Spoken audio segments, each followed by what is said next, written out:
Жогорку кеңеш мамлекеттик жөлөк пулдар жөнүндө мыйзамдын күчүнө киришин 3 айга артка жылдыруу тууралуу маселени карады.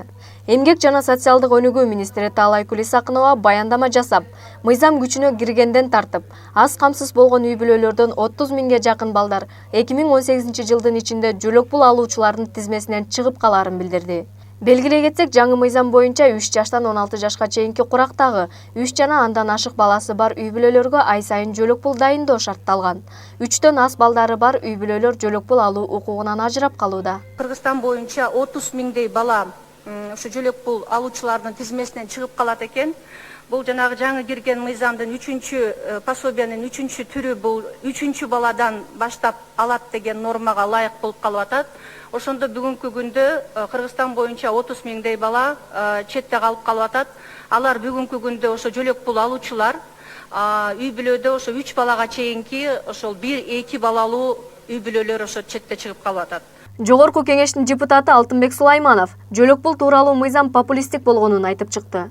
Ал бул мыйзам учурунда чийки кабыл алынып калгандыгын билдирди. Депутат ушундай мыйзамды кабыл алууга жол берген эмгек жана социалдык өнүктүрүү министри Таалайкүл Исакынованы кызматтан кетириш керек деген пикирин айтты. Жөлөк пул деген өзүнүн аты айтып турат да. Жөлөк пул колунда жокторго, кыйналган семьяларга берилиш керек. Бул жерде подряд бардыгына бериле турган. Колунда барлар, байлар, орто жашагандар эмне үчүн жөлөк пулду алыш керек? Мамлекет өзү кыйналып атканда. Бүгүнкү министерство суранып келген 3 ай. 3 ай эмес, сиз 3 айда сиз үлгүрбөйсүз. Сиз 6 ай сурашыңыз керек. Сиз ошол мезгилде ушул мыйзам туура болуп атканын сиз коңгурок кагып сиз айтышыңыз керек болчу, министр. Туура эмес болуп атат.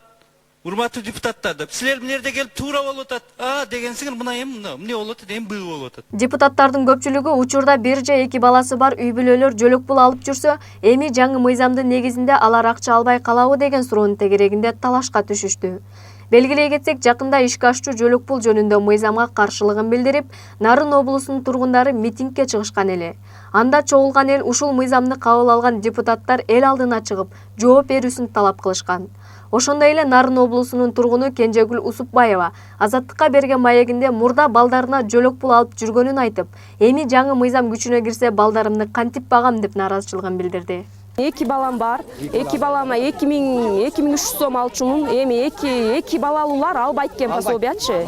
Бул аябай туура эмес. 2 баланы эмне кылып багабыз? Квартирада турабыз, өзүм иштебейм, жолдошум иштебейт. Мисалы үчүн, иштейм десем жумуш жок, жогорку билимим бар мен мисалы үчүн. Мен 3 жылдан бери болгон жерге резюме таштап мен жумуш таппай атам мисалы үчүнчү. Мамлекеттик жөлөк пул жөнүндө мыйзам үстүбүздөгү жылдын 28-июлунда өкмөт тарабынан сунушталып, депутаттардын колдоосуна ээ болгон. Учурда депутаттардын көпчүлүгү мыйзам кабыл алынып жатканда эмгек жана социалдык өнүгүү министри Таалайкүл Исакынова бул мыйзамдын кемчиликтерин айтып чыгуусу керек эле деген ойлорун айтышууда. Ал эми Жогорку кеңештин депутаты Жанар Акаев өкмөт бизди элге жаман көрсөтпөй коомдук каналга чыгып, мына эми жөлөк пул алабыз деп күтүп жаткан апалардан кечирим сурасын деди. Өкмөт башы элге чыгып кечирим сурасын. Биз мына акча таппай калса, акча таппай калдык. Же болбосо ушундай ката кетирген экенбиз убагында деп. Болбосо азыр парламентте каралоо дагы башталат. Аз биз чыгарыбыз менен интернетте карасаңар, депутаттарды сөгөт мына 100 миң деген энелер апалар күтүп атса, пособияны.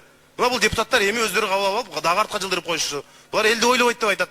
Ошон үчүн бул жерде маалыматтык түшүндүрүү иштеринде жоопкерчиликти өзүнө алсын жок дегенде. Чыгып айтсын, бүгүндөн калбай, мына коомдук каналдан чыгып алып айтсын. Биз ушундай болуп катачылыкты бизден кеттик, депутаттардан сурандык биз, жалдырадык. Анан кийин ошолор мындай кабыл алып берди деп. Депутат Рыскелди Момбеков бул мыйзам кабыл алынып жатканда эмнеге каржы министрлиги менен эмгек министрлиги унчуккан жок деди. Ал жоопкерчиликти ар ким өз мойнуна алуусу керек деп эсептейт. Ушул мыйзам ушул жерде кабыл алынып атканда бүттүңөр ура дегенсиңер. 3 эле киши каршы добуш бергенбиз. Ал Бокоев, Бекешев, Момбеков. Эми бүгүн жоопкерчиликтин баарын өкмөткө айтып атсыңар да. Силер кылдыңар деп. Туура, өкмөт ушул жерде сиз министр унчукпай отургансыз. 30 миң бала жөнүндө ооз ачкан эмессиз. Бүгүн келип ооз ачып бизди шүмшүк көрсөтүп атасыз. Жоопкерчиликти сиз тартышыңыз, сиз бүгүн кызматтан кетишиңиз керек. Экинчи, бул мыйзамдын башында этеги жок, эсеби жок келген. Мен ошон үчүн каршы добуш бергем. Бул шайлоо алдындагы шарлатанство болгон. Бул байлардын балдарына багытталган мыйзам болгон. Кедей кембагалдын балдарына каралган мыйзам эмес. Саясаттануучу Сейтек Качкынбаев жөлөк пулдар боюнча мыйзамдын датасы жылып жатканына көп деле таң калбаш керек дейт. Ал убакта деген кол коюлуп атканда шайлоонун алдында болчу. Шайлоонун алдында кандайдыр бир жакшы таасир калтырып, шайлоодо добуштарды көбөйтүү да бир план болгон деп божомолдосо болот. Экинчиси бул реалдуу бизде билесиңер канча жылдан бери 20 миллиард сомдон көп бажетте, улуттук бажетте, мамлекеттик бажетте неме турат, дефицит турат. 20 миллиард сомдон көп бажет турганда бул дагы чоң жүк болуп атат да, бул азыр жөлөк пулдарды төлөө. Ошон үчүн буну апрелге жылдырайлы деп атканы ошол болуш керек. Себеби дегенде бул жөлөк пулдардын каржы булагын биз таппай туруп эле, аны көрсөтпөй туруп эле биз популисттик ыкма менен тигини балдарга сүйүнч пул берели же жөлөк пул берели деп сөз кеткен болчу да. Экономика боюнча эксперт Жумакадыр Акенеев өкмөттүн бул мыйзамды артка жылдырып жатканынын себеби бюджетте акча жок экени менен түшүндүрдү. Мен могу жылдырганды жакшырбайм, но жылдыргандан кийин значит өкмөттүн чөнтөгүндө акча жок, ошон үчүн жылдырып атам. Мамлекеттик жөлөк пулдар жөнүндө айрым мыйзам актыларына өзгөртүүлөрдү киргизүү тууралуу мыйзам долбоору биринчи окууда добуш берүүгө жөнөтүлдү. Рыскүл Жайлообай кызы, Азамат Жумадилов, Next TV күндүн темасы үчүн.